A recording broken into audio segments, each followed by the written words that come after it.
Have you ever felt overwhelmed by the sheer complexity of leadership today? The constant pressure to make tough decisions, navigate uncertainty, and inspire teams in a world that never seems to slow down.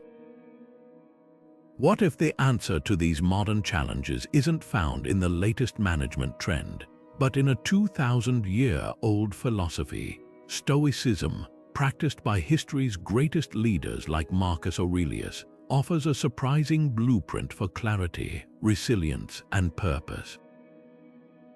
This Roman emperor once wrote, "You have power over your mind, not outside events. Realize this and you will find strength." That's the essence of Stoic leadership, mastering what you can control and letting go of what you can't.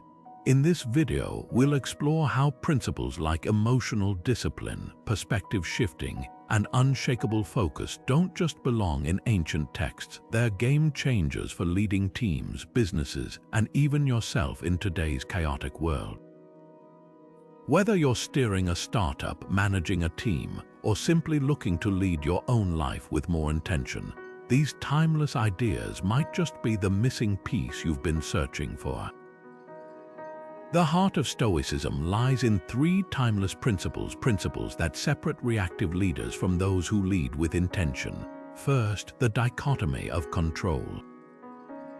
Epictetus, the former slave who became one of history's most influential Stoic teachers, put it simply, some things are within our power while others are not. For leaders, this isn't just philosophy, it's a daily filter. Imagine facing a crashing market, a disengaged team, or a missed deadline. The Stoic leader doesn't waste energy railing against external chaos. Instead, they ask, what can I actually influence here? Maybe it's refining their strategy, adjusting communication, or simply modeling calmness. That's the second principle, virtue ethics. Stoics believe true leadership isn't about titles or outcomes, but character. Courage in adversity, wisdom in uncertainty, justice in decisions, these are the metrics that matter. Take Marcus Aurelius, ruling Rome during plague and war. His personal journals reveal no obsession with controlling events, but relentless focus on acting with integrity amid them. Finally, there's proactive acceptance, not passive resignation, but clear-eyed engagement with reality. When a project fails or conflicts arise, the Stoic leader doesn't sugarcoat or spiral. They assess, adapt, and ask, what does this situation demand of me? These principles aren't about suppressing emotion, they're about channeling it into deliberate action. Because at its core, Stoic leadership is the art of turning obstacles into fuel. One of the most powerful tools a Stoic leader carries is the practice of Premeditatio malorum, the premeditation of adversity. Seneca called it rehearsing life's challenges in advance, not out of fear, but to strip future obstacles of their emotional weight. Picture a CEO walking into a boardroom anticipating tough questions. Instead of dreading confrontation, they've already visualized the scenario, refined their responses, and steadied their nerves. This isn't pessimism, it's strategic preparedness. Modern leaders like Sheryl Sandberg openly credit Stoic principles for navigating grief and crisis, describing how Premeditatio malorum allowed her to face unthinkable loss with resilience rather than paralysis. The key lies in distinguishing between anxiety, which fixates on the uncontrollable, and proactive anticipation, which focuses on readiness. When Elon Musk launched SpaceX, he famously prepared for multiple failures, publicly acknowledging that early rockets would likely explode. By expecting setbacks, he transformed them from disasters into data points. That's the Stoic mindset, embracing reality while refusing to be governed by it. Leaders who master this don't just react to storms, they adjust their sails before the winds even shift. Emotional resilience isn't about avoiding stress, it's about transforming how you meet it.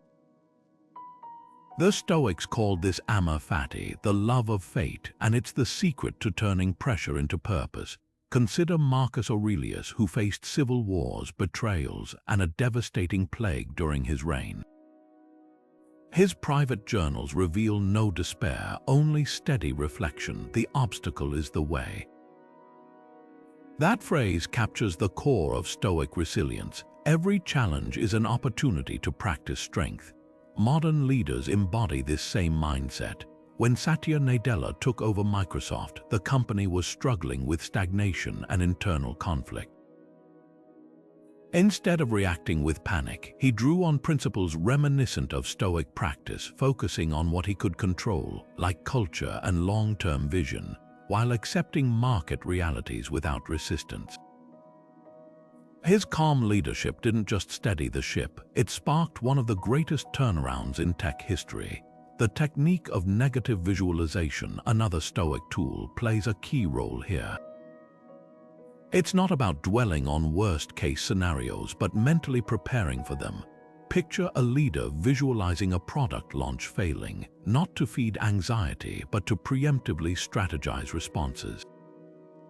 This removes the shock of adversity, leaving room for clear-headed action. Seneca put it best, "He who suffers before it is necessary suffers more than is necessary." Emotional resilience, then, isn't about being unshakable. It's about knowing how to shake and then recentering with intention. When setbacks come, the Stoic leader doesn't ask why me, they ask what now, and finds strength in the answer. Great leadership isn't just about what you achieve, it's about how you achieve it. The Stoics called this virtue ethics, and it's the compass that guides every decision, big or small. Wisdom, courage, justice, temperance, these aren't abstract ideals but practical tools for leaders. Take wisdom, for example. It's the ability to see beyond immediate pressures and discern the right path, even when it's unpopular. Courage isn't just boldness, it's the willingness to stand by principles when shortcuts tempt you. Justice means fairness isn't reserved for convenient moments, and temperance reminds us that restraint is often the strongest move of all. Seneca's letters drive this home with striking clarity. He wrote, "It's not that we have a short time to live, but that we waste much of it." For leaders, this translates to a simple question. Are your choices aligning with your values, or are you trading integrity for speed? Consider a modern case like Patagonia's founder, Yvon Chouinard, who famously turned down lucrative deals that conflicted with his environmental principles. While competitors chased quarterly growth, he prioritized sustainability not as a marketing tactic, but as a non-negotiable. That's Stoic decision-making in action. Seneca would argue that compromising virtue for temporary gain is like borrowing from a loan shark. The debt always comes due. When leaders anchor decisions in these four virtues, they create something rare, trust that outlasts any crisis, and a legacy that isn't just successful but meaningful. Because at the end of the day, the mark of a true leader isn't just what they build, it's who they become in the process. Imagine two leaders facing the same crisis, a failed product launch. The first paces their office, consumed by frustration, personally attacking the team while scrambling for quick fixes to salvage their reputation. The second sits calmly, assessing what went wrong with clear eyes, separating facts from emotions and asking, what can we learn here? This is the power of Stoic detachment, not indifference but freedom from the tyranny of outcomes. Epictetus put it bluntly, no person is free who is not master of themselves. For leaders, this means making decisions not to chase validation or avoid discomfort, but because they're right. Take the CEO who resists knee-jerk layoffs during a downturn, understanding panic harms long-term culture. Or the manager who celebrates effort regardless of results, knowing uncontrollable variables exist. Apatheia, often misunderstood as apathy, is actually razor-sharp focus. It's the surgeon steadying their hand mid-operation despite complications, or the coach who adjusts strategy without berating players. Modern neuroscience backs this. Detachment reduces amygdala hijack, that flood of emotion clouding judgment.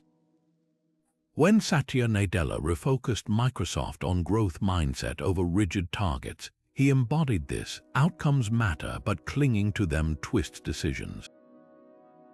As Seneca wrote, "He who admires good fortune too much will weep at bad." The Stoic leader measures success by integrity of action, not just results, because the surest way to influence the future is to master your present. The most underrated tool in leadership might just be silence, not the absence of words, but the presence of attention. Stoics called this prosoch, a vigilant mindfulness that turns every conversation into an opportunity for connection and insight. Musonius Rufus, the Stoic teacher who emphasized practical wisdom, put it bluntly: "We have 2 ears and 1 mouth so that we may listen more and speak less." For leaders, this isn't just about courtesy, it's a strategic advantage. Think of a team meeting where tensions run high. The leader who listens deeply, observing tone, catching unspoken concerns, resisting the urge to interrupt, doesn't just gather information. They build trust, the currency of influence. Consider a study from the Harvard Business Review revealing that employees rated leaders as 60% more effective when they practiced active listening. But Stoic mindfulness goes deeper than technique. It's about grounding yourself in the present moment, free from distractions or the itch to formulate responses while others speak. Imagine a CEO in a negotiation, so fully attuned to the other party's words that they spot hidden priorities, opportunities others miss because they're too busy rehearsing their next point.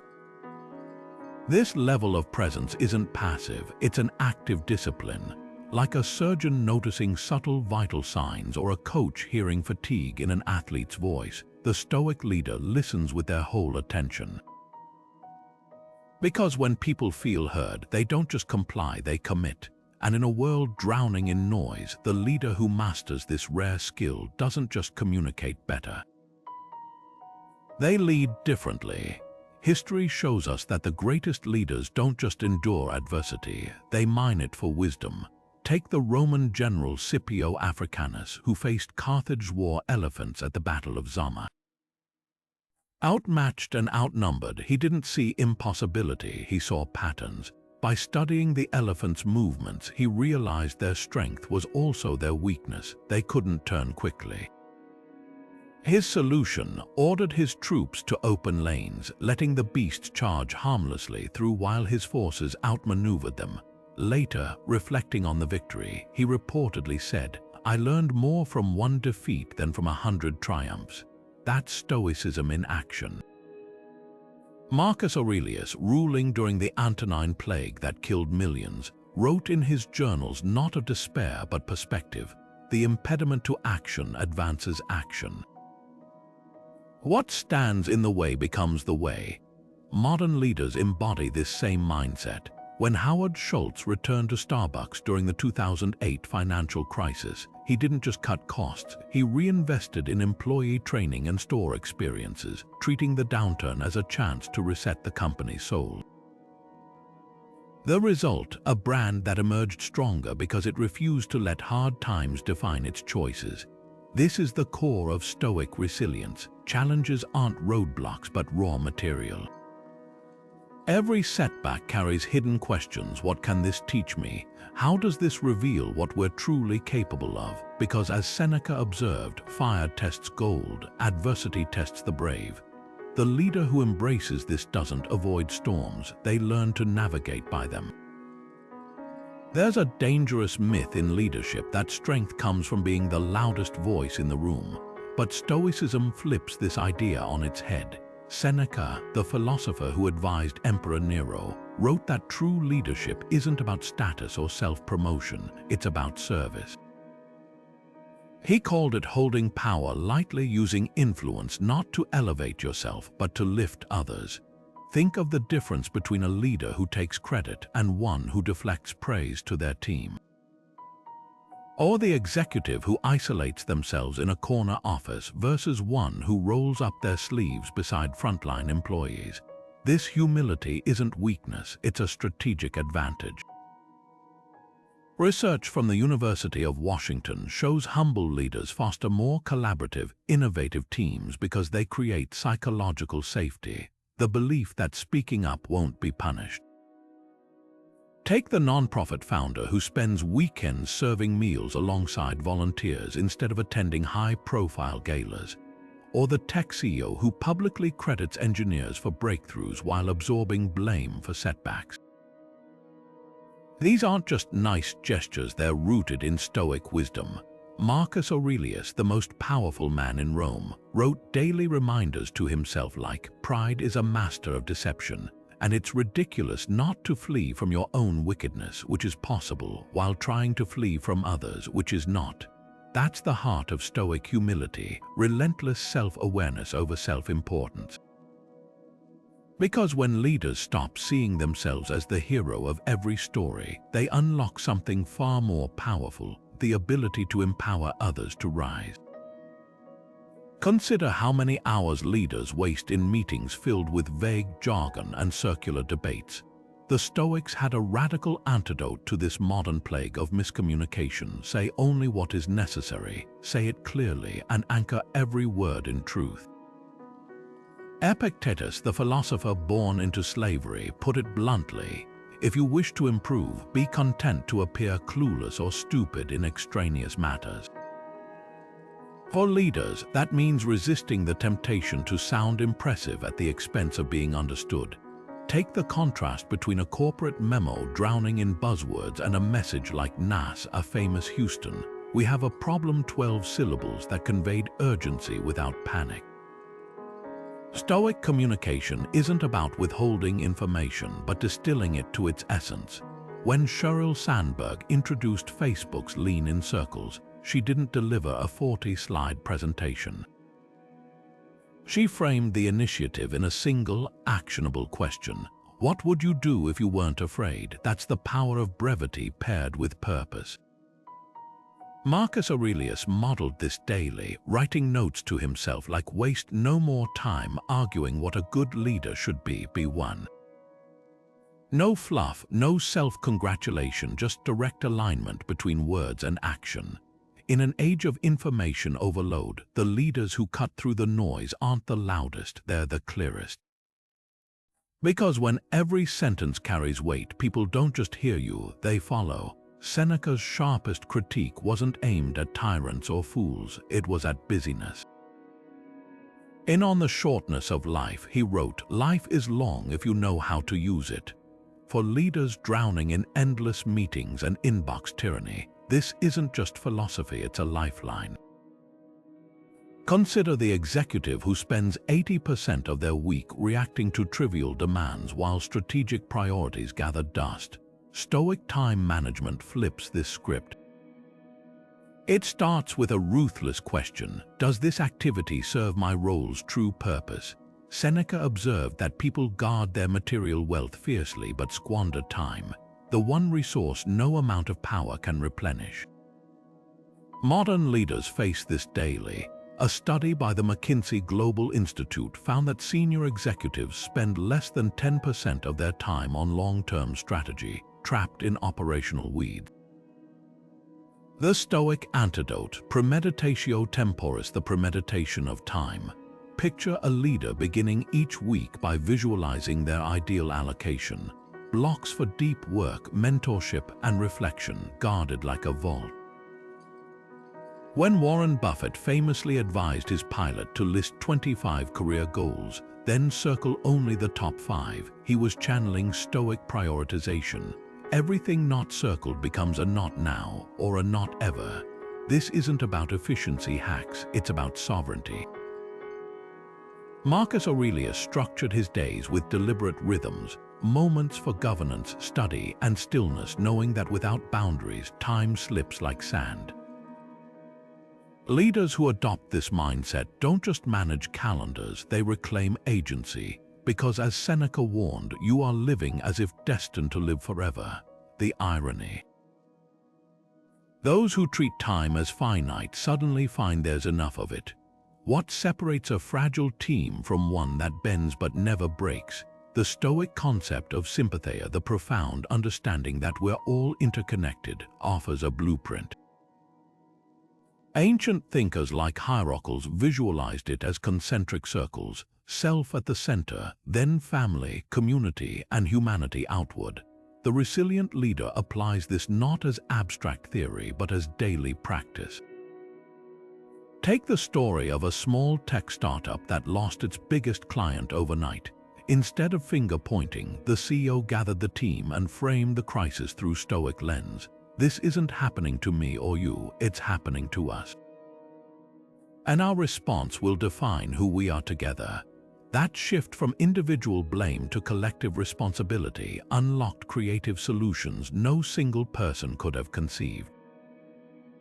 Modern research echoes this. A 2022 study in the Journal of Applied Psychology found teams that shared hardships openly without sugarcoating reality, but also without helplessness, recovered from setbacks 30% faster. The Stoic leader cultivates this by modeling what Epictetus called the art of cooperation. Imagine a manager who, during a product recall, doesn't hide in their office but works alongside engineers on the midnight shift, or a coach who benches their star player for poor attitude, showing the team that standards matter more than short-term wins.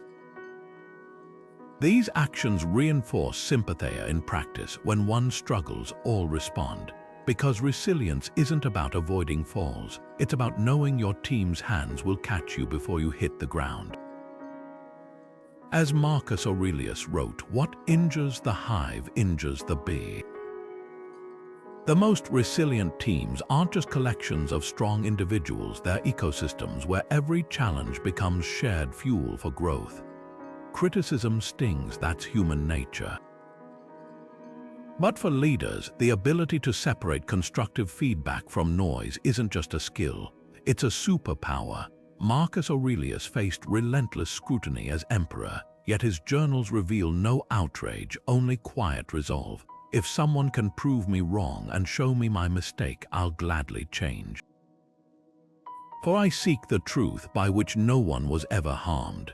That's the Stoic approach, treating criticism not as a personal attack but as data. Picture a tech CEO whose product launch sparks backlash. Instead of deleting negative comments or firing off defensive tweets, they pause. They ask, is there truth here? Can we use this? When Microsoft's Satya Nadella received criticism early in his tenure for the company's stagnant culture, he didn't dismiss it. He openly thanked employees for their candor, then overhauled performance reviews to prioritize learning over competition. That's Stoic indifference in action, not apathy, but the wisdom to let ego step aside so growth can step forward. The key lies in a simple mental shift, viewing critique through the lens of what's controllable. You can't dictate others' opinions, but you can control how you assess them. Imagine a leader receiving a harsh performance review. The Stoic response isn't to obsess over whether it's fair, but to mine it for insight. Does this highlight a blind spot? Is there one action I can take to improve? Even unjust criticism becomes useful. It tests your composure. Like a tree bending in wind, the leader who practices this doesn't break under pressure. They let what's unfounded pass through while absorbing what strengthens their roots. Because, as Seneca noted, the best revenge is to be unlike him who performed the injury. In leadership, that means rising above pettiness to focus on what truly matters, not being right but getting better. Conflict resolution tests a leader's Stoic principles more than any boardroom presentation or quarterly target ever could. Seneca's treatise on anger cuts to the core of the challenge. No plague has cost the human race more. Picture a workplace dispute, two talented team members locked in a bitter stalemate, productivity grinding to a halt. The reactive leader might take sides, suppress the issue with authority, or worse, let resentment fester. But the Stoic approach begins with a radical pause. Seneca advised counting to 24 before responding to provocation, not as avoidance, but as deliberate space to let reason override impulse. For modern leaders, that pause becomes a strategic tool. Imagine mediating a heated disagreement between departments. Instead of immediately proposing solutions, you ask each party the same Stoic question: what part of this conflict is within your control to improve? This subtle reframe shifts the focus from blame to agency. Historical figures like George Washington embodied this. During the American Revolution's darkest hours, with officers plotting mutiny, he didn't berate them. He calmly pulled out a letter revealing the army's dire straits, then waited as they read it in silence. The result: shared understanding replaced anger. Leaders today can apply this by practicing what Stoics called objective naming, describing conflicts without loaded language. Instead of "Mark attacked your proposal," try "Mark expressed concerns about the timeline." This strips emotional fuel from the fire while keeping issues actionable. Because, as Seneca observed, anger is temporary madness, and the leader's role isn't to extinguish every spark, but to ensure no one gets burned in the process. Fairness in conflict doesn't mean equal treatment, it means proportional wisdom. Stoic justice requires leaders to act as scales, not hammers. Consider a manager handling two employees. One chronically misses deadlines with excuses, the other delivers reliably but just snapped under pressure. The Stoic leader avoids blanket policies, instead asking, "What does each person need to grow from this?" Seneca warned against the tyranny of rigid rules. Laws that are inconsistent with public benefit should not be law. Modern research supports this nuance.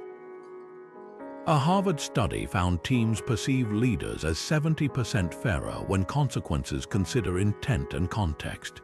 Take the CEO who disciplined a star salesperson for bullying, not with termination, but mandatory coaching paired with clear accountability. The message: high performers aren't exempt from standards, but growth is always possible. This balance echoes Marcus Aurelius' advice: be tolerant with others and strict with yourself. Practical steps help. Before any mediation, write down 3 facts separating observation from interpretation. During discussions, enforce what psychologists call contempt-free zones: no eye rolls, sarcasm, or interruptions. And afterward, model vulnerability by sharing a past conflict you mishandled, showing resolution as a skill, not an innate talent. Because fairness isn't about pleasing everyone, it's about ensuring everyone feels heard enough to move forward. The final test of Stoic conflict resolution isn't just ending disputes, it's preventing the next one. Seneca compared anger to a fit of falling sickness, contagious and crippling unless checked early. Leaders who master this don't just put out fires, they remove kindling. Think of a tech founder who noticed recurring tensions between engineers and designers. Instead of waiting for blow-ups, she instituted monthly assumption audits, structured sessions where teams anonymously share perceived slights before they escalate. This proactive transparency mirrors Stoic pre-remedies, practices that fortify relationships against future friction. Ancient commanders like Scipio Africanus used similar tactics, requiring officers to dine together weekly, knowing shared meals softened rivalries. Modern neuroscience confirms this. Face-to-face interaction increases oxytocin, reducing defensiveness, but the deeper work lies in cultural shaping. When a Southwest Airlines flight attendant joked over the PA system during a delay, diffusing passenger frustration, that wasn't luck, it was leadership modeling lightness amid stress. Epictetus offered the ultimate litmus test. What upsets people is not things themselves, but their judgments about things. The leader's highest leverage point isn't controlling conflicts, but influencing how teams interpret them. That might mean reframing a failed project as a masterclass in what not to repeat, or thanking disagreeing colleagues for stress-testing ideas. Because teams that learn to weather storms don't just survive, they navigate better waters. Every great organization stands on something deeper than profit or productivity. It stands on purpose. The Stoics called this eudaimonia, a flourishing that comes from aligning actions with core values.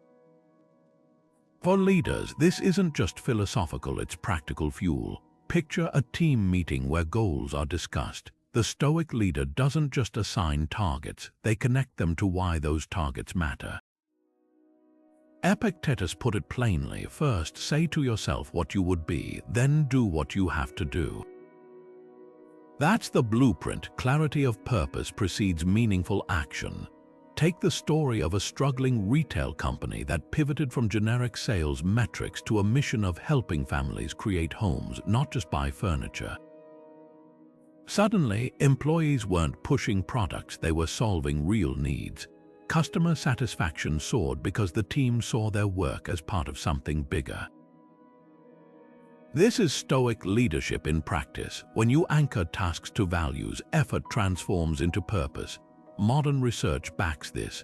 A 2021 Gallup study found teams with strong mission alignment show 40% higher retention and 25% better performance.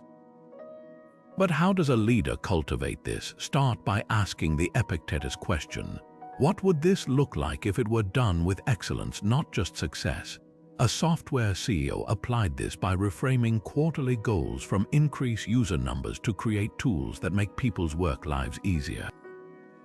The shift was subtle but profound. Engineers stopped chasing vanity metrics and started obsessing over user experience.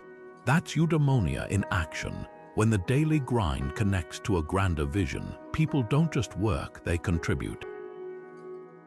Because as Marcus Aurelius reminded himself, what's not good for the hive isn't good for the bee.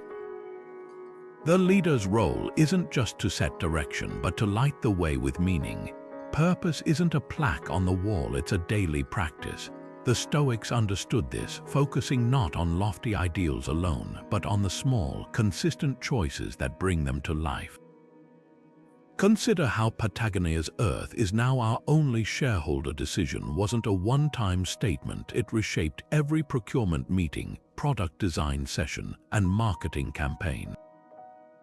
That's the Stoic concept of prohesis, the will to align decisions with principles, no matter the cost. Leaders who master this don't just announce values, they embed them in operations.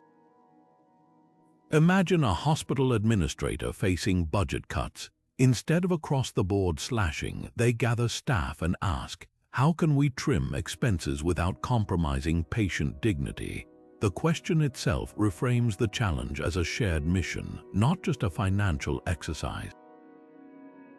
Epictetus would argue this is the essence of leadership, turning abstract values into concrete filters for decision-making. Modern tools like value scorecards, where teams rate initiatives not just by ROI but by alignment with core purpose, make this tangible. When Microsoft shifted from know it all to learn it all culture under Nadella, it wasn't through memos, it was by changing how promotions were earned and projects were evaluated. That's how eudaimonia scales, when systems reinforce purpose as much as speeches do. Because in the end, a team's belief in the mission isn't measured by their cheers at the annual meeting. It's revealed in the 100 small choices they make when no one's watching. The most underestimated leadership skill might be storytelling, not spinning tales, but framing daily work as part of an unfolding narrative. Marcus Aurelius didn't just journal for himself. He constantly reminded Rome's legions that their hardships served a greater story, defending civilization. Modern leaders channel this when they turn mundane tasks into meaningful chapters. Picture a warehouse manager who starts shifts not with productivity stats, but by sharing customer letters about how delivered packages impacted lives. Or a tech lead who reframes a bug-fixing sprint as protecting users' trust. These aren't motivational tricks, they're applications of Stoic sympatheia, linking individual roles to collective impact. Research from the London School of Economics shows teams who see their work's broader significance exhibit 30% higher persistence in challenging tasks. The key lies in specificity. Generalities like "we're changing the world" ring hollow, stories showing how resonate. When a pharmaceutical CEO halted a lucrative drug launch over safety concerns, she didn't just cite ethics, she showed employees footage of real patients who'd benefit from their patients. That's eudaimonia made visible. Purpose isn't preached, it's demonstrated. As Seneca wrote, light is the shadow of good deeds. The leader's most vital role isn't assigning tasks, it's illuminating the path between today's effort and tomorrow's legacy. Because when people understand their place in the story, they don't just meet targets, they surpass them for the sake of the tale itself. Change doesn't ask for permission, it simply arrives. The Stoics understood this better than most, viewing every shift not as a threat, but as a chance to practice what they called phronses, practical wisdom in motion. Consider the music industry in the early 2000s, when file-sharing platforms upended centuries of business models overnight. While some executives fought to preserve the old ways, one leader stood out, Daniel Ek, the founder of Spotify. Faced with an existential crisis for the entire industry, he didn't cling to CDs or demonize technology. Instead, he asked the quintessential Stoic question: how can we align with reality rather than resist it? His answer was radical at the time: offer unlimited music legally, conveniently, and affordably. By accepting the irreversible tide of digital consumption, he turned a threat into an opportunity that revitalized the entire ecosystem.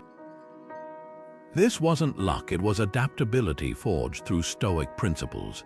Ek's approach mirrors Epictetus's teaching: don't seek for events to happen as you wish, but wish for events to happen as they do, and your life will go smoothly. When Spotify's early licensing deals faced artist backlash, Ek didn't double down or retreat. He adapted again, creating tools like Spotify for artists to empower musicians with data and revenue streams. Notice the pattern: each challenge became a chance to refine the model, not abandon the mission. Contrast this with leaders who waste energy blaming external forces: the streaming revolution, consumer habits, competitors. The Stoic leader focuses energy where it counts, creative response over complaint. Marcus Aurelius faced a similar test when barbarian tribes pressed Rome's borders. His journals reveal no outrage at their unfairness, just meticulous preparation to defend and integrate them, strengthening the empire through inclusion. The lesson here isn't just about embracing change, it's about leveraging it. Take the automotive executive who pivots their factory from gas guzzlers to electric vehicles, not because they want to, but because the market demands it. At first, it feels like surrender. Then they discover new efficiencies, attract fresh talent passionate about sustainability, and unlock untapped markets. That's Stoic flexibility in action, initial resistance giving way to unexpected advantage. Seneca described it as the art of sailing, adjusting your sails to the winds you can't control. Modern leaders practice this daily. When Adobe abandoned boxed software for cloud subscriptions in 2012, shareholders revolted. Yet CEO Shantanu Narayan held firm, knowing the model matched where users were already heading. 5 years later, revenue tripled because he'd seen the storm coming and prepared the ship. Adaptability isn't just reactive, it's visionary. The Stoic leader doesn't wait for crises to force change. They anticipate shifts through Premeditatio futurorum, the disciplined imagination of future scenarios. Imagine a retail chain investing in AR fitting rooms years before the metaverse trend, not as a gimmick, but because they foresaw digital-physical blending. Or a university president redesigning curricula around AI collaboration before it became urgent. This proactive stance comes straight from Seneca's playbook. Luck is what happens when preparation meets opportunity. When Netflix transitioned from DVDs to streaming, Reed Hastings didn't just react to Blockbuster's 's collapse. He'd been quietly building the infrastructure for a decade. That's the ultimate test of Stoic character, not just weathering change, but shaping it with calm intentionality. Because as the ancients knew, the most adaptable leaders don't survive the future, they help create it.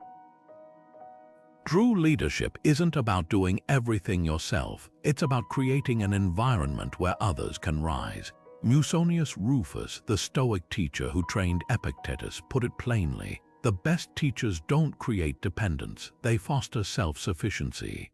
For modern leaders, this flips the script on delegation. It's not just handing off tasks to free up your time, it's empowering teams to think, decide, and act without constant oversight. Picture a manager who micromanages every detail versus one who sets clear boundaries, then steps back. The first creates bottlenecks, the second builds capability. Research from the University of California bears this out. Teams given autonomy show 23% higher innovation rates and 40% stronger ownership of outcomes. But Stoic delegation goes deeper than efficiency. It's a test of character. Can you trust others to handle what you've carefully controlled? Can you watch them stumble without swooping in? That's where Musonius Rufus' wisdom bites hardest. He argued that true teaching, and by extension, leadership, requires the courage to be unnecessary. Consider how Abraham Lincoln staffed his cabinet with political rivals. Instead of surrounding himself with yes-men, he chose fierce, independent thinkers like Salmon Chase and Edwin Stanton. When criticized for this, Lincoln reportedly said, "I need the strongest men around me, even if they don't always agree." That's Stoic delegation in action. Confidence not in your infallibility, but in your ability to harness diverse strengths. Modern leaders mirror this when they resist the urge to rewrite every proposal or dominate every meeting. Take the tech executive who assigns a high-stakes project to a junior team with one directive: bring me solutions, not problems. The message is clear: I trust you to wrestle with complexity, not just execute my ideas. This aligns with Marcus Aurelius' reminder: receive without pride, let go without attachment. Delegation done well isn't abandonment, it's an act of respect that transforms potential into performance. The litmus test of Stoic delegation: how you handle mistakes. When a team member misjudges a client's needs or misses a deadline, the reactive leader often seizes back control. "I'll handle it myself next time." The Stoic response is radically different. Epictetus advised, don't explain what went wrong, ask what they've learned. Picture a sales director whose team loses a major account. Instead of lecturing, she guides them through a reflection. What signals did we miss? How will we adjust our approach? This turns failure into fertile ground for growth. Southwest Airlines embodies this philosophy famously. When baggage handlers once delayed a flight by loading cargo incorrectly, CEO Herb Kelleher didn't berate them. He handed them a manual and said, "You're now in charge of improving this process." The result? A 70% reduction in loading errors within months. That's the paradox of Stoic leadership. By relinquishing control judiciously, you cultivate teams that outperform your expectations. But empowerment without structure is just wishful thinking. The Stoics emphasized prosouch, vigilant attention, as the companion to trust. Imagine a chef delegating pastry preparation to a new cook. They don't just walk away, they demonstrate techniques, establish quality checkpoints, then gradually withdraw as competence grows. This mirrors Seneca's approach to mentorship. First, show them how, then watch them try, finally, let them fly. Modern tools like delegation dashboards make this tangible, visual trackers showing which tasks are fully owned by teams versus those still. Training phases. The key is balancing freedom with guardrails. When Adobe introduced its check-in framework, replacing annual reviews with ongoing dialogues, it wasn't about removing accountability. It was shifting ownership to employees to set goals and seek feedback proactively. Leaders who master this dance don't just delegate tasks, they build ecosystems where excellence becomes self-sustaining. Because as Musonius Rufus taught, the highest form of leadership isn't being irreplaceable, it's making yourself dispensable by raising others to their potential. Power in leadership comes with a silent danger: the slow creep of compromise. Seneca, who watched Nero's reign deteriorate from wisdom to tyranny, wrote stark warnings about this very slide. Small concessions lead to large corruptions. The path isn't steep, it's subtle. For modern leaders, this isn't ancient history, it's a daily tightrope. Consider the tech executive facing pressure to inflate user metrics before an IPO. The Stoic approach doesn't frame this as a single monumental choice, but as 1,000 tiny ones. Will I ignore this discrepancy, rationalize that omission? Seneca's remedy was what he called pre-binding, setting ethical boundaries so firmly in advance that temptation finds no foothold. A masterclass in this comes from an unexpected quarter, the pharmaceutical industry. When Merck CEO Roy Vagelos faced a crisis in the 1980s, his team discovered a drug that could cure river blindness but had no commercial market. He didn't justify abandoning the project due to profit forecasts. He greenlit production anyway, distributing the medicine at cost to millions in poverty-stricken regions. Decades later, he'd reflect on the decision not as charity, but as simple alignment with what a healthcare company should be. That Stoic ethics crystallized, clarity of purpose acting as an immune system against compromise. Seneca would have recognized the pattern. His letters to Lucilius stressed that corruption doesn't start with bribery or scandals. It begins when leaders stop asking, "Is this right?" and start asking, "Can we get away with this?" The litmus test lies in what Stoics called indifference, external rewards like wealth or praise that should never outweigh internal integrity.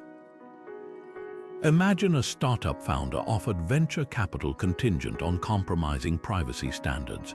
The Stoic leader doesn't weigh short-term gains against vague future risks. They consult their proherses, that inner citadel of values. This isn't about moral perfection, it's about recognizing, as Marcus Aurelius did, that the quickest way to lose your soul is by inches. Modern examples abound, like the automotive executive who halted a profitable line after discovering an emissions workaround, or the journalist who walked away from an exclusive story because sources were obtained unethically.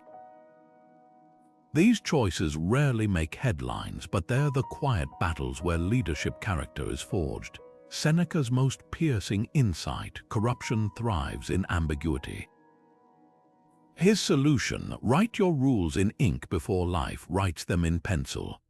That's why companies like Patagonia codify ethical non-negotiables, from supply chains to political donations, not as PR tactics but as operational guardrails.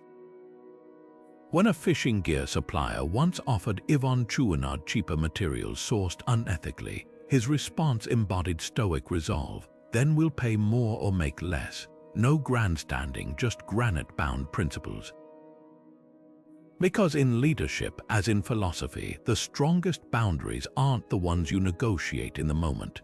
They're the ones you decide in advance, then refuse to erode, no matter how softly the waves of compromise lap at your feet.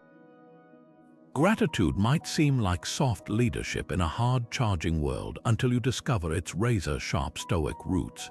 Marcus Aurelius didn't journal about blessings because life was easy. He did it while commanding legions and burying children. His meditations open with pages of gratitude not for victories, but for the traits he admired in mentors, rivals, even difficult family members. That's the first lesson. Stoic appreciation isn't Pollyanna positivity. It's deliberate focus on what strengthens us. Modern leaders mirror this when they spotlight team efforts during crunch times. Picture a startup founder pausing a chaotic product launch to thank the engineer who worked through the night, not with empty praise, but specific acknowledgement. "Your debugging saved us 40% in customer support calls." Research from Wharton reveals this kind of targeted appreciation boosts team performance by 15% because it ties effort to tangible impact. The Stoic twist: gratitude isn't just for sunny days. Seneca wrote letters thanking his exile for teaching him resilience, and Epictetus, born a slave, credited his hardships for his philosophical depth. Leaders who embrace this don't reserve thanks for wins, they mine challenges for hidden gifts. Take a hospital administrator who, after a brutal shift understaffed, gathers her team not to vent, but to reflect. What did this reveal about our adaptability? This echoes Marcus Aurelius' practice of reframing irritations. He'd write things like, "I'm grateful for difficult people. They train my patience." Modern tools like adversity gratitude logs help leaders institutionalize this. Before problem-solving sessions, ask teams to list 3 unexpected benefits the crisis uncovered, maybe tighter cross-department collaboration or exposed process gaps. It's not about ignoring pain, but balancing the ledger of attention. Here's where Stoic gratitude becomes actionable. The nightly ta ephemin ritual, Greek for what was up to me. Unlike generic journaling, this 3-question reflection cuts to the core of growth. First, what did others contribute today that I overlooked? Maybe the intern who stayed late to organize files, or the client whose tough questions sharpened your pitch. Second, where did friction teach me something valuable? That heated debate in marketing might have revealed a blind spot in your strategy. Third, and most Stoic, how did I exercise my virtues today? Not outcomes, but choices. Did you listen fully? Stay calm under pressure. This isn't self-congratulation. It's reinforcement of the behaviors that build enduring leadership. A Fortune 500 CEO swears by this method, crediting it with reducing turnover in her division by 30%, because teams feel seen in their struggles, not just their successes. The ultimate test comes when gratitude must replace blame. When a SpaceX rocket exploded in 2015, Elon Musk didn't lash out at engineers. He tweeted, "We'll learn, then try again." Later, he'd credit that failure with revealing flaws that made future launches safer. That's Stoic appreciation at scale, viewing setbacks as tuition, not tragedy. Leaders practicing this don't just say thank you.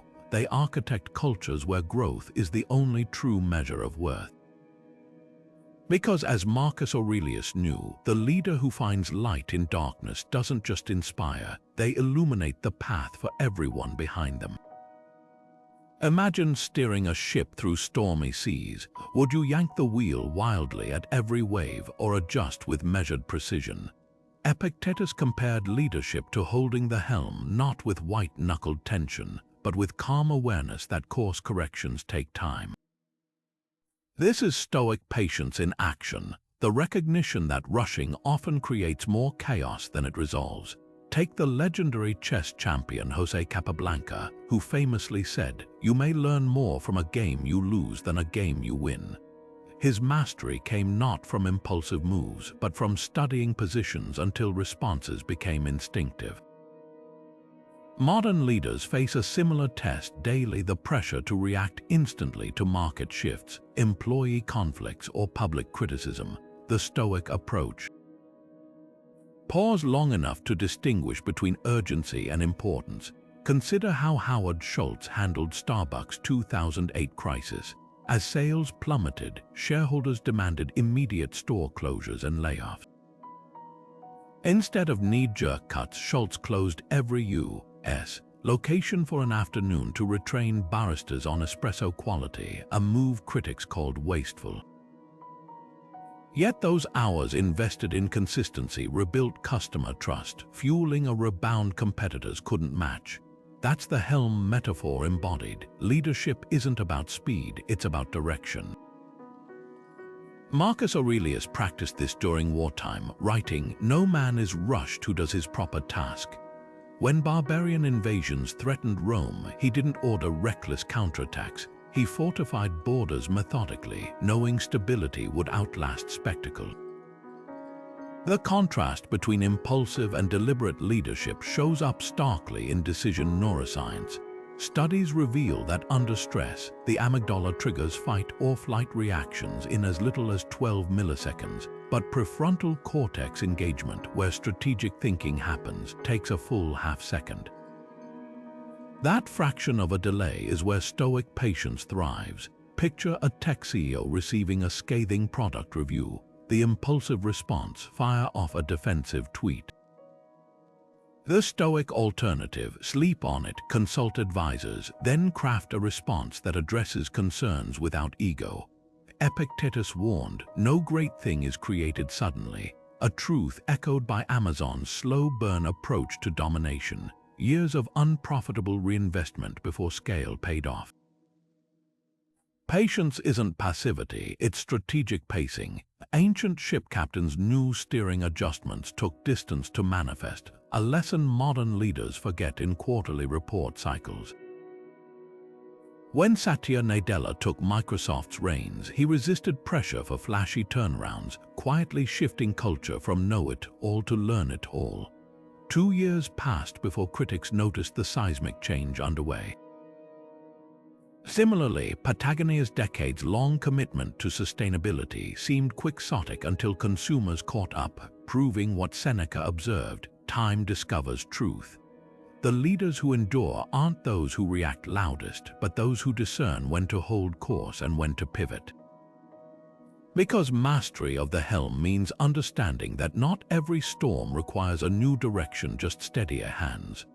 True courage in leadership isn't about bold gestures, it's about quiet conviction when the crowd demands compromise. Consider Abraham Lincoln's 1862 decision to issue the Emancipation Proclamation. With the Civil War raging and his advisors warning it would fracture the Union further, Lincoln didn't waver. He'd spent nights poring over Stoic texts, later writing that what steadied him wasn't certainty of success, but certainty of purpose. If slavery isn't wrong, nothing is wrong. That Stoic bravery crystallized acting on principle, not popularity. Fast forward to modern times, and you'll find the same spirit in people like Frances Haugen, the Facebook whistleblower who risked her career to expose algorithm harms. She didn't make headlines by charging into battle. She meticulously documented truths others ignored, later telling Congress, "I came forward because I recognized a pattern no one wanted to see." What separates these leaders isn't fearlessness, but their relationship with fear. Marcus Aurelius wrote, "The art of living is more like wrestling than dancing," acknowledging struggle as the training ground for courage. When Howard Schultz returned to Starbucks in 2008, he faced Wall Street fury for investing in employee healthcare during a recession. His response echoed Stoic discipline: "If we take care of our people, the numbers will follow." Critics called it reckless until retention rates soared and customer satisfaction hit record highs. This is the paradox of courageous leadership. What looks like stubbornness in the moment often reveals itself as foresight in hindsight. The litmus test comes when principles collide with practicality. Take the pharmaceutical executive who halted a blockbuster drug's launch over rare side effects despite shareholder lawsuits. Like Epictetus's warning, "It's not what happens, but how you interpret it," she reframed the crisis as a covenant. Patients trust us with their lives, not just their symptoms. History remembers such leaders not because they were universally applauded, but because valued integrity over applause, because sometimes the bravest thing a leader can say isn't "charge," but "wait, this isn't right," and in that pause, entire futures realign. Burnout doesn't announce itself with a dramatic crash. It creeps in through skipped lunches, late-night emails, and the quiet belief that rest is for after the work is done. Seneca saw this trap 2,000 years ago when he coined the term otium, not idleness, but purposeful leisure that fuels clarity and creativity. For leaders today, this isn't just self-care, it's a strategic imperative. Picture a startup founder who brags about surviving on 4 hours of sleep, only to make rushed decisions that cost the company 6 months of recovery. Contrast that with a CEO who blocks Friday afternoons for reading and reflection time that later sparks the innovation, saving a floundering product line. That's otium in action, space to recharge becoming space to rethink. Seneca's letters reveal the startling paradox: life is long enough if you know how to use it.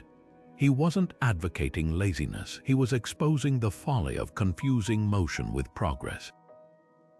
Modern research validates this. A Stanford study found productivity plummets after 50 hours of weekly work, while companies like Basecamp enforce 4-day summers with no drop in output.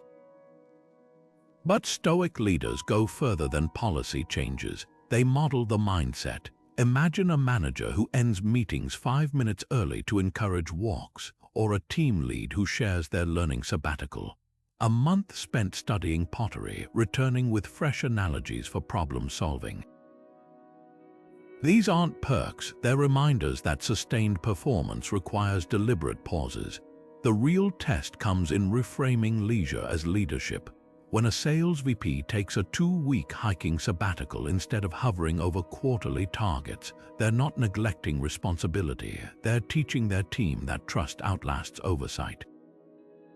This mirrors Seneca's practice of retreats to advance periods away from Rome to distill insights he'd later use to govern more effectively. Practical steps make this tangible. No meeting Wednesdays that protect deep work, or reverse mentorship programs where junior employees teach leaders hobbies like photography, fostering humility and fresh perspectives. Because as Marcus Aurelius wrote, you've got to let the water settle before it becomes clear. The most transformative application, redefining downtime as debugging time. Just as engineers step away from stubborn code to spot errors, leaders need distance to diagnose systemic issues. Take the nonprofit director who noticed burnout patterns during her morning swims, realizing team exhaustion peaked not from workload but from misaligned role assignments. Her solution, quarterly role hackathons where employees co-design responsibilities based on energy cycles. This isn't indulgence, it's operational wisdom. Seneca would argue that neglecting otium isn't dedication, it's myopia. Because the leader who never pauses doesn't just risk their own collapse, they blindfold their team to better ways of working. Sustainability in leadership starts with a radical admission. You are not a machine. The Stoics knew this, which is why even battle-hardened Marcus Aurelius scheduled daily philosophy readings amid wars. Modern tools like energy audits tracking when and how you're most effective bring this ancient truth to life. One tech executive discovered his best strategic thinking happened after playing piano, so he redesigned his calendar to include 20-minute sessions before key decisions. Another leader instituted email sunsets, banning after-hours messages unless servers literally burned down. These practices aren't about working less, they're about leading longer. Because as Seneca warned, no one is wise by accident. The rhythm of rest and effort isn't just personal, it's the pulse of a team that outlasts the competition. Death is the ultimate editor, cutting through pretense to reveal what truly matters. Marcus Aurelius kept this stark truth at the forefront of his mind, writing nightly reminders like you could leave life right now. Let that determine what you do and say.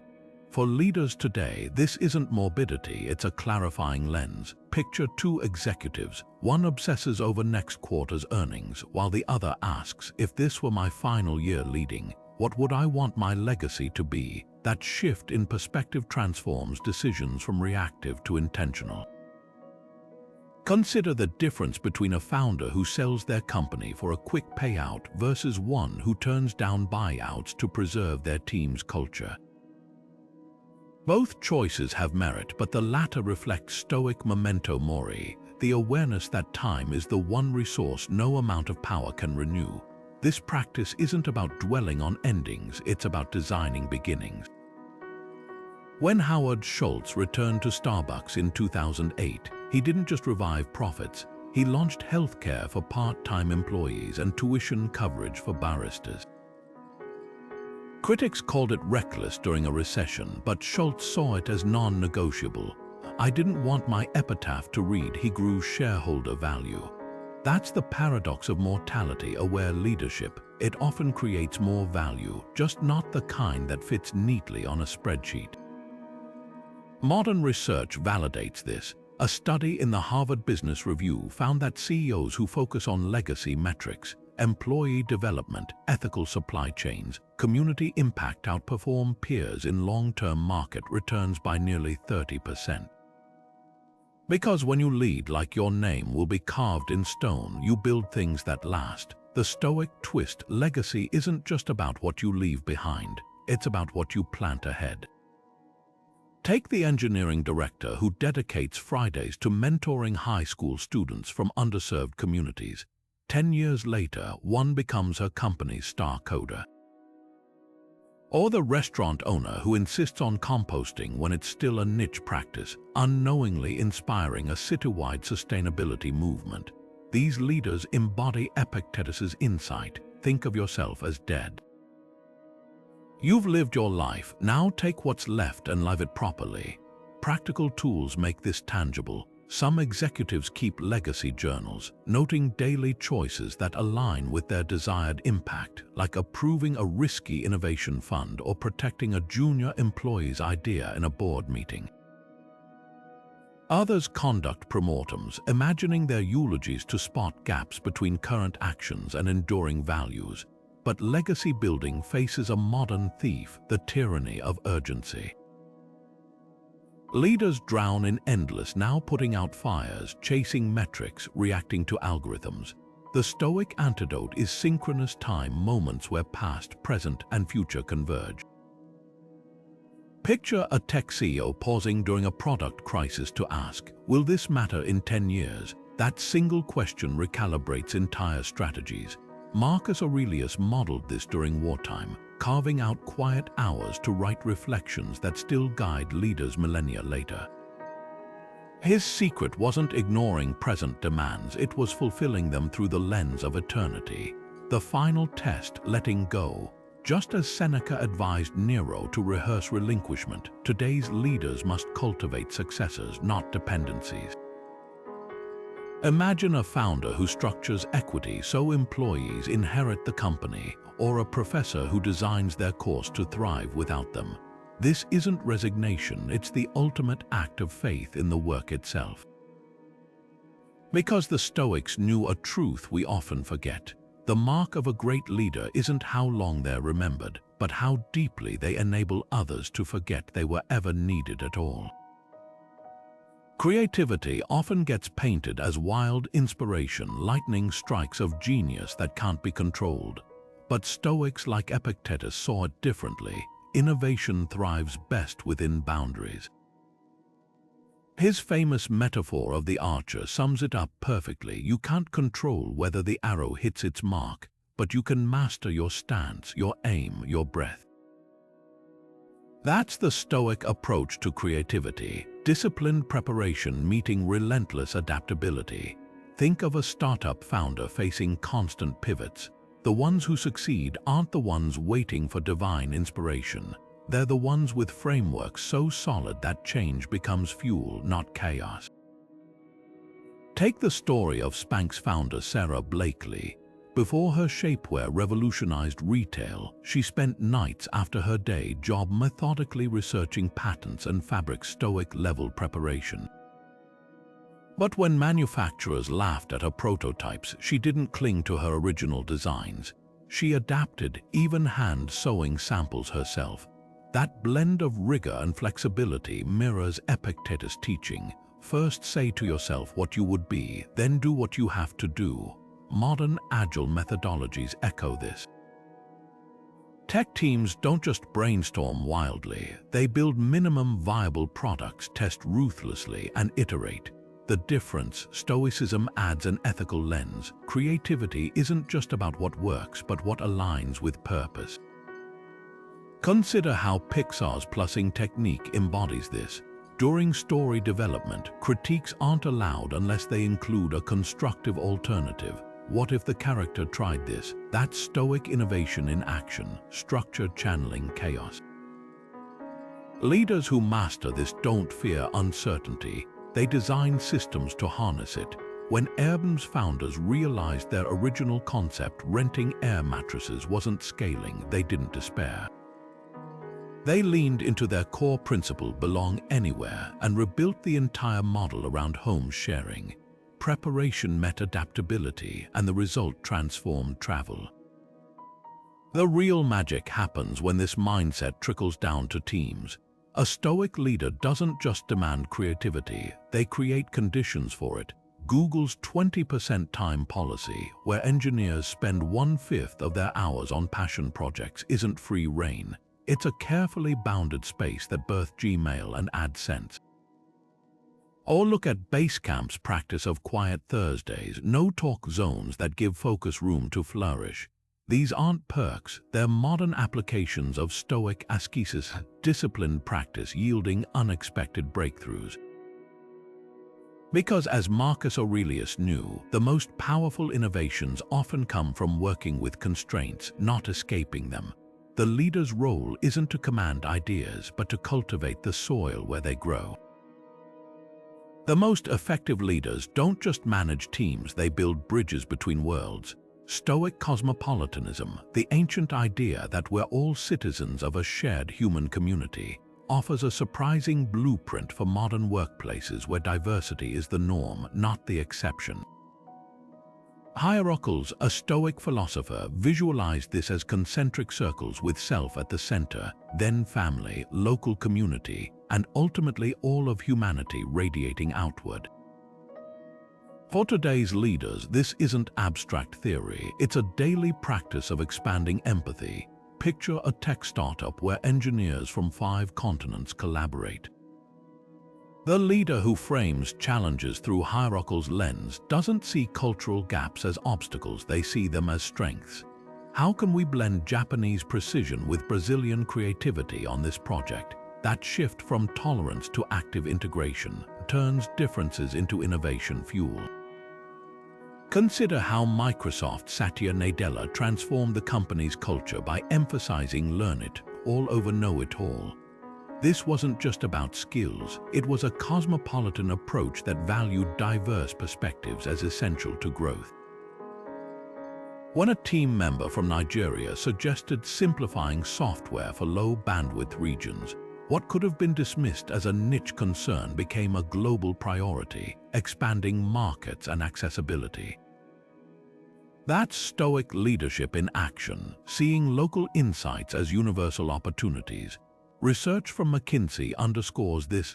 Companies in the top quartile for ethnic and cultural diversity are 36% more likely to outperform peers financially. But the Stoic twist, inclusivity isn't just good ethics, it's strategic foresight. Practical steps make this tangible. Some leaders use culture mapping exercises, having teams plot their unique backgrounds on hierarchical circles, then brainstorming how each layer informs their work. Others adopt inclusive dissent rituals, ensuring quieter voices are heard by requiring all feedback in writing before meetings. The key lies in what Epictetus called the art of appropriation, not just accepting differences, but actively weaving them into decision-making. Imagine a hospital administrator merging Scandinavian egalitarian practices with Singaporean efficiency protocols to reduce staff hierarchies while cutting patient wait times. That's cosmopolitan leadership. No culture monopolizes wisdom. The ultimate test comes when values clash. A Stoic leader doesn't impose uniformity or ignore tensions. They create frameworks for constructive friction. When a European automaker acquired a Japanese firm, initial meetings faltered over contrasting communication styles. The solution, a translation charter that honored both directness and harmony, requiring Germans to preface critiques with affirmations and Japanese teams to allocate speaking slots for junior staff. This mirrored Marcus Aurelius' approach to governing Rome's diverse provinces. Adapt yourself to the things around you.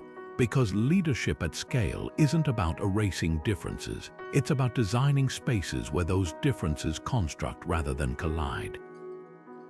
The workplaces that thrive tomorrow won't just check diversity boxes. They'll be ecosystems where every circle in hierarchical model feels seen, heard, and essential to the whole. Most systems break under pressure, but the rarest ones don't just survive chaos, they thrive because of it. That's the heart of Nassim Taleb's concept of antifragility, and it's where Stoic philosophy becomes a leadership superpower. Seneca's ancient wisdom, "Fire tests gold," wasn't about enduring hardship, it was about using it as a forge. Consider how Starbucks' Howard Schultz transformed the 2008 recession into a renaissance.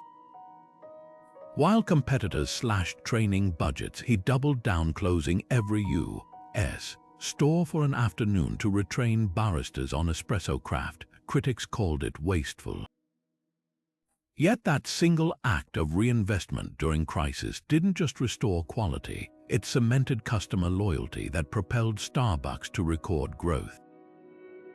That's antifragility in action, pressure not just weathered but harnessed, the Stoic parallel, amor fati, the love of fate. It's the mindset that sees disruption as data, not disaster.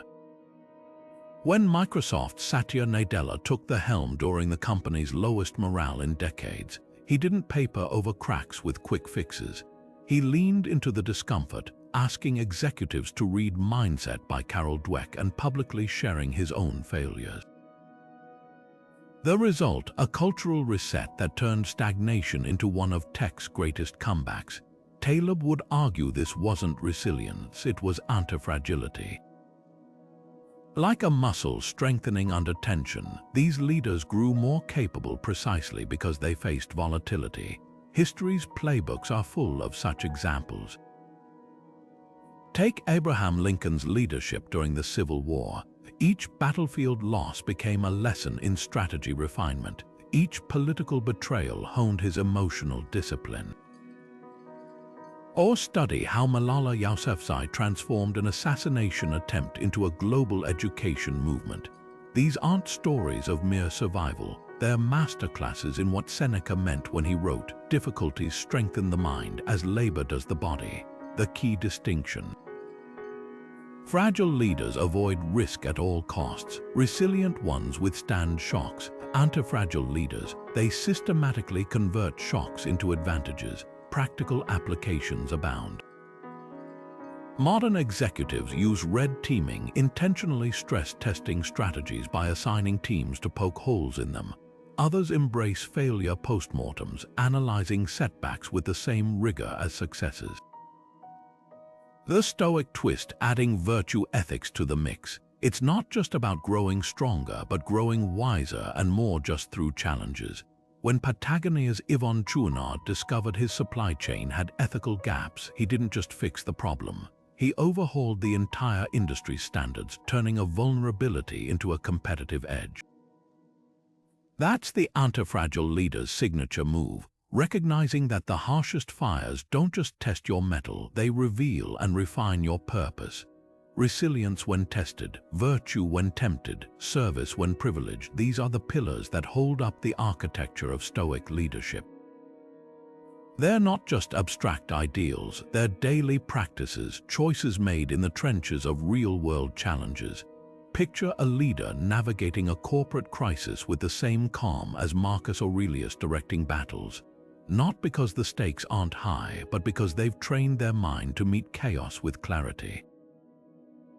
Or imagine a team lead who, when passed over for promotion, channels Epictetus's wisdom. It's not what happens to you, but how you respond that defines you. They redirect their energy into mentoring colleagues, turning personal disappointment into collective growth. That's the alchemy of Stoicism, transforming adversity into advantage and self-interest into service. This week, I challenge you to embody one Stoic principle in your leadership, whether it's pausing before reacting to criticism, writing a nightly reflection on what you learned rather than what you achieved, or consciously surrendering control over an outcome that's not yours to command.